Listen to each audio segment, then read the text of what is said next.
I'd like for the moment to have you, have you pretend I've made you a great offer, and I've told you that you could pick any one of your classmates, and you now know each other probably pretty well after being here for a while. You could pick, you'd have 24 hours to think it over, and you can pick any one of your classmates, and you get 10% of their earnings for the rest of their lives. And I ask you what goes through your mind in determining which one of those you would pick. You can't pick the one with the richest father. That doesn't count. I mean, you've got to do this on merit. But you probably wouldn't pick the person that gets the highest grades in the class. I mean, there's nothing wrong with getting the highest grades in the class, but that isn't going to be the quality that sets apart a big winner from the rest of the pack. Think about who you would pick and why. And I think you'll find when you get through, you'll pick some individual. You've all got the ability. You wouldn't be here otherwise. And you've all got the energy. I mean, you've got, you know, the initiative is here. The intelligence is here throughout the class. But some of you are going to be bigger winners than others. And it gets down to a bunch of qualities that, interestingly enough, are self-made. I mean, it's not how tall you are. It's not whether you can kick a football 60 yards. It's not whether you can run the 100-yard dash in 10 seconds. It's not whether you're the best-looking person in the room. It's a whole bunch of qualities that really come out of Ben Franklin or the Boy Scout code or whatever it may be. I mean, it's integrity, it's honesty, it's generosity, it's being willing to do more than your share. It's just all those qualities that are self-selected.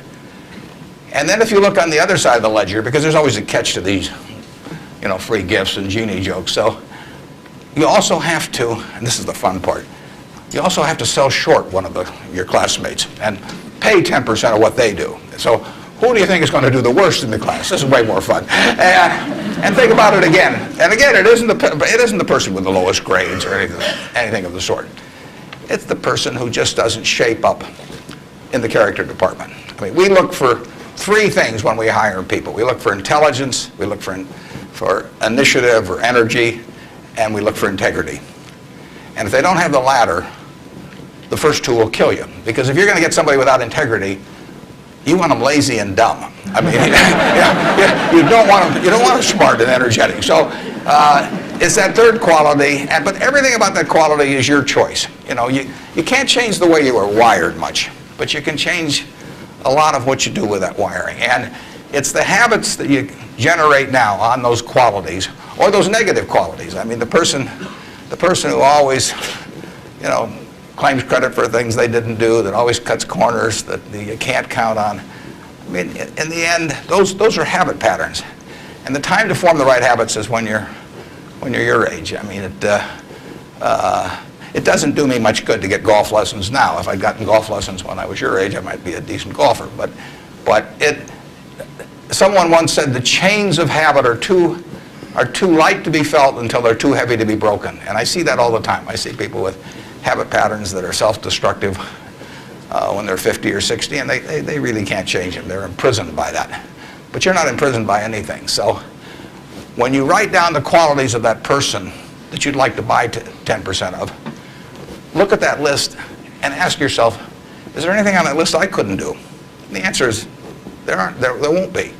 And when you look at the person you sell short and you look at those qualities that you don't like, if you see any of those in yourself, you know, egotism, whatever it may be, selfishness, you can get rid of that. I mean, that is not ordained. And if you follow that, and Ben Franklin did this, and my old boss Ben Graham did this at early ages in their young teens. Ben Graham looked around and he said, who do I admire? You know, and he wanted to be admired himself, and he said, you know, why do I admire these other people?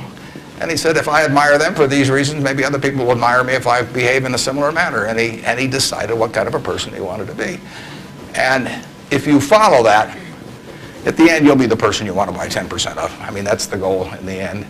And it's something that's achievable by everybody in this room. So that's the end of the sermon.